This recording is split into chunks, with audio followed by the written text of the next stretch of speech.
Arabia Saudí, Qatar, Emiratos, Kuwait, Bahrein, Omán. 6 países que salen en las noticias cada 2x3, que aparecen en todo lo que hemos contado sobre Irán, del estrecho de Hormuz, del petróleo que mueve el mundo. Y sin embargo, cuando les preguntas a la mayoría de las personas qué saben de ellos, la respuesta suele ser jeques, petróleo, Messi, Fórmula 1 y poco más. Pues hoy vamos a cambiar eso. Porque para entender por qué Arabia Saudí no echa a los yanquis de sus bases aunque Irán les esté tirando misiles, o por qué Qatar y Omán mediaban en las negociaciones mientras recibían hostias iraníes, necesitas saber quiénes son estos tíos, de dónde vienen y por qué llevan siglos desconfiando los unos de los otros. Y te lo voy a contar de una manera que hasta yo he podido comprender, así que para ti va a ser muy fácil pillarlo. Dicho eso, no olvides la compartida, la suscribida, me gusteada, comentada, membresía y dicho eso, vamos al lío. Lo primero que tienes que entender es que la península arábiga, que es este trozo de tierra gigantesco que cuelga entre el Mar Rojo y el Golfo Pérsico, era hasta hace un siglo básicamente un desierto con tribus. No había fronteras, no había países, había clanes, familias, rutas comerciales y mucha arena.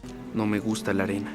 Las tribus se movían y se peleaban por los oasis, hacían alianzas matrimoniales y de vez en cuando alguien intentaba dominar a los demás y les salía bien durante un tiempo hasta que les salía mal. El gran cambio viene con 2 cosas que llegan casi a la vez a principios del siglo XX, los británicos y el petróleo. Los británicos llevan décadas controlando las rutas marítimas del Golfo para proteger su joya colonial, la India, que para ellos es su Raj. Para eso van firmando tratados con los jeques locales de la costa. Básicamente les dicen, tú proteges mis barcos, yo te protejo a ti, y los dos están contentos. Muy buen trato. Esos tratados son el origen de lo que hoy conocemos como Emiratos, Kuwait, Bahrein y Omán. El petróleo llega después y lo cambia todo. De hecho, la visión que yo tengo de todos estos países te la comparto y es muy simplista, lo sé. Para mí son nómadas que un día se dieron cuenta de que paseaban sobre la mayor bolsa negra subterránea de dinero que uno puede imaginar y que usaron el Islam para dar legitimidad a por qué tengo que ser yo el que la gestione. Eso es muy importante. Porque de repente esos jeques con un tratado con los guiris que vivían de la pesca y del comercio pasan a sentarse sobre una de las mayores fortunas del planeta.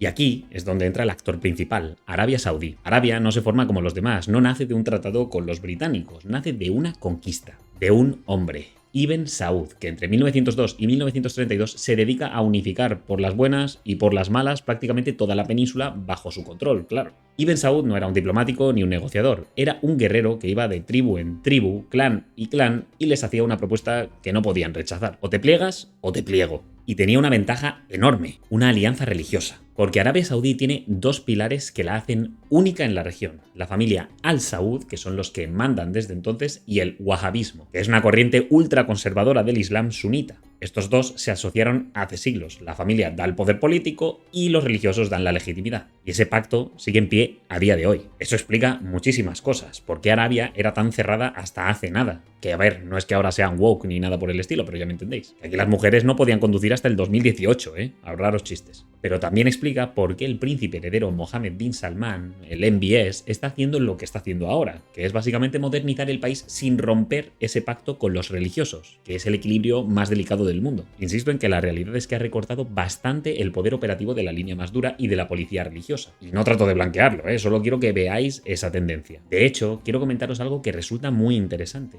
El sistema de Arabia es, como ya sabéis, una monarquía, pero obviamente no una parlamentaria como la que hay en países europeos, por ejemplo. Se trata de una monarquía absoluta liderada por el rey Salman bin Abdulaziz, de la familia Saud. Y sé que a quien más habéis visto es al príncipe bin Salman, pero él tiene la función del primer ministro, por debajo del rey. Por ejemplo, hace poco hablamos de la reunión de líderes musulmanes en Arabia para discutir el futuro de la guerra. Reunión que muchos vimos pensando que ahí quedaría claro si de verdad los países del Golfo quieren o no que los yanquis continúen con las hostilidades.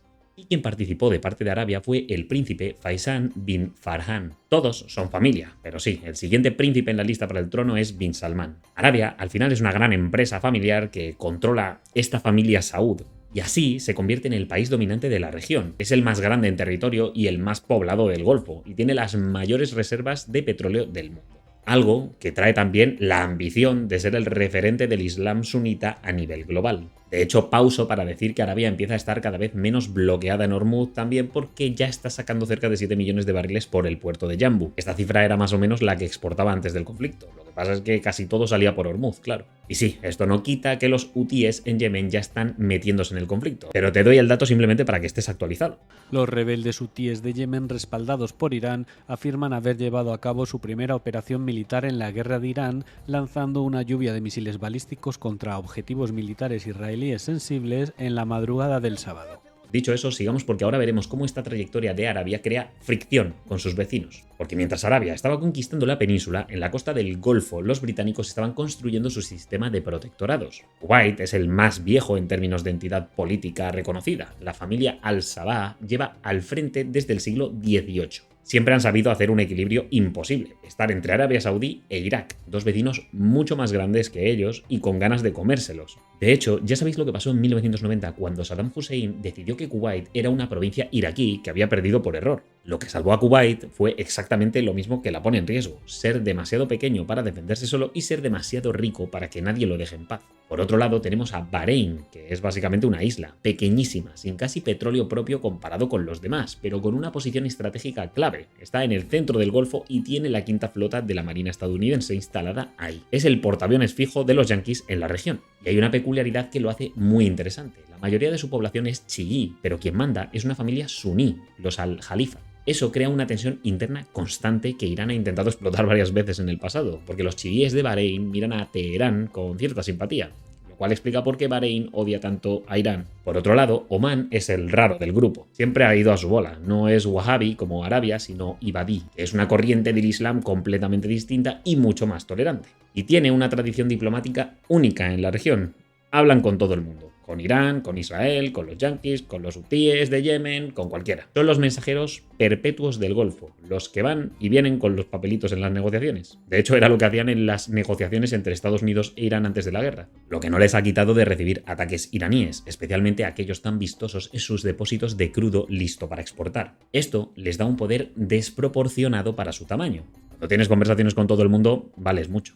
Y ahora llegamos a los dos que más guerras diplomáticas han protagonizado en los últimos años, Qatar y Emiratos Árabes Unidos. Emiratos es en realidad una federación de 7 emiratos. El más conocido es Dubái, pero quien manda de verdad es Abu Dhabi, donde está el gobierno federal y el petróleo gordo. La familia Al Nahyan de Abu Dhabi es la que lleva el timón. Emiratos ha hecho algo que pocos países del mundo han conseguido en tan poco tiempo: transformarse de una colección de pueblos pesqueros en uno de los centros financieros y comerciales más importantes del planeta. Y lo han hecho con una mezcla de inversión masiva, apertura estratégica y cero democracia. Emiratos firmó los acuerdos de Abraham con Israel en 2020, tiene bases militares yanquis, tiene relaciones con medio mundo y al mismo tiempo tiene mano dura con cualquier disidencia interna. No te equivoques pensando que porque Dubái sea brillante, moderna y esté llena de gurús y modelos de OnlyFans es una democracia happy friendly, porque no lo es ni de lejos. Es más, no sé si sabes esto, pero en mitad de esta guerra que está dándose en la región se ha especulado con que Emiratos Árabes Unidos se han puesto a pagar a influencers para que posteen vídeos de lo seguros y contentos que están en Dubái. Y el mantra que todos repetían era: pero oye, ¿no te asusta vivir en Dubái? No,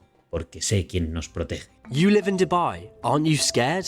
No, because I know who protects us. Sabes que no soy aficionado a rezar, pero si estás ahí arriba, sálvame, Superman. Y pasamos a Qatar, que es el caso más curioso de todos. Qatar es un país del tamaño de la provincia de Valencia en España, con una población local de menos de 400.000 cataríes, porque el resto son trabajadores inmigrantes. Y sin embargo tiene uno de los PIB per cápita más altos del mundo, organiza mundiales de fútbol, tiene Al Jazeera y se permite tener una política exterior completamente independiente de sus vecinos. ¿Cómo? Te preguntarás. Pues principalmente con el gas natural licuado. Qatar tiene el tercer mayor yacimiento de gas del mundo y lo comparte con Irán. Ya sabéis, el North Fields, que Irán lo llama South Pars, y que fue atacado hace no demasiado tiempo. Pero la diferencia entre Qatar e Irán es que el primero lo comercializa y exporta a todo el mundo, mientras que Irán lo usa en su mayoría para consumo interno. Pero lo más interesante de Qatar es que ha decidido jugar a ser neutro. Habla con los hermanos musulmanes, con Hamas, con los talibanes, con Irán, con Israel a través de intermediarios y con los yanquis que tienen ahí su mayor base aérea de la región, Al-Udeid. Si Sauron existiese, estaría en la agenda de contactos de los qataríes. Todos se sientan con Qatar porque Qatar es el que tiene los mensajes de sus rivales. Y eso le ha granjeado enemigos dentro del propio Golfo, claro.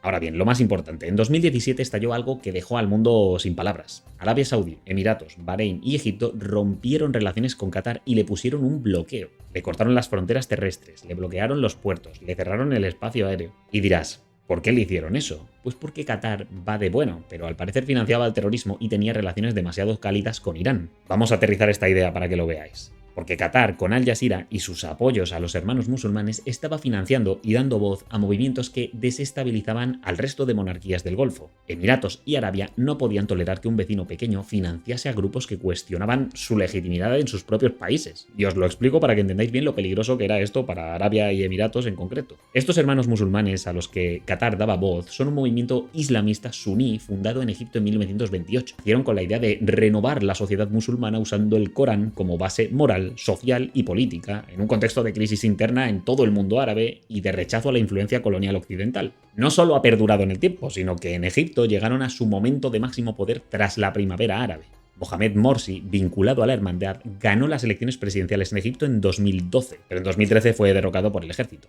Y desde entonces la organización se volvió a la clandestinidad. Os podéis imaginar que algo así asustó muchísimo al resto de países de la región, porque les enseñó que a ellos también les podía pasar. Un movimiento islamista bien organizado, con mezquitas, redes sociales, militancia y discurso moral, podía llegar al poder sin necesidad de ser una familia real ni una dictadura militar de toda la vida de Dios. Y en Arabia eso daba especial mal rollo, porque allí la legitimidad del poder no se basa solo en mandar, sino en presentarse como los guardianes legítimos del Islam suní. El problema es que los hermanos musulmanes venían a decir algo así como: un momento, la legitimidad puede venir del Islam, sí, pero no tiene por qué ser canalizada únicamente por la familia Saud en Arabia. También puede canalizarlo una organización islamista con base social, cuadros políticos, apoyo popular. No sé, por ejemplo nosotros. Oye, yo también siento como el poder de canalizar el Islam puede reverberar dentro de mí, por si algún país con mucha pasta en petróleo necesita un nuevo líder. Ahí lo dejo. Por eso Arabia Saudí, Emiratos y Egipto veían a los hermanos musulmanes como una amenaza directa.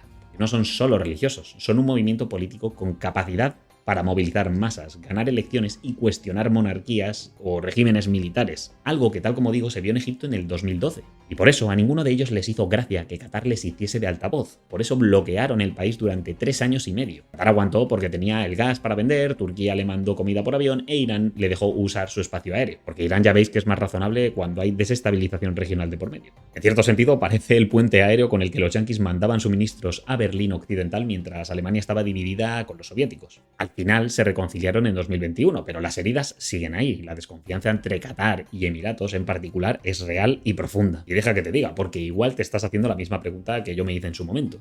¿Por qué Qatar trataba de desestabilizar a sus vecinos? Pues porque igual que Bahrein son un país chiquitito que vive mucho de ese rol mediador. Por eso Qatar no solo es que busque que ninguno de sus vecinos vaya exageradamente mejor que los demás, sino que quiere generar esas situaciones de conflicto en las que se puede hacer de intermediario. Hay algunos que decían que si Irán dejase de financiar a grupos proxies como Hamas, Hezbollah o los hutíes, llegaría Qatar a sustituirlo solo por darle sentido a su existencia. Y esto es fundamental para entender por qué, cuando hay una crisis regional como la de Irán, estos países no actúan del todo como un bloque unido, sino cada uno mirando un poco por lo suyo. Así que ya tenéis el mapa básico. 6 países, 6 familias distintas, 6 historias distintas, unidos por el petróleo, por el Islam sunita en su mayoría y por el miedo a Irán, pero separados por ambiciones, rivalidades y una desconfianza mutua que viene desde hace siglos. Son nómadas que un día descubrieron que estaban caminando por encima de un montón de dinero. Ahí dejaron de ser nómadas y buscaron un pretexto rápido para convencer a todos los demás de que Alá les había dicho que ellos debían ser los que gestionasen toda esa riqueza.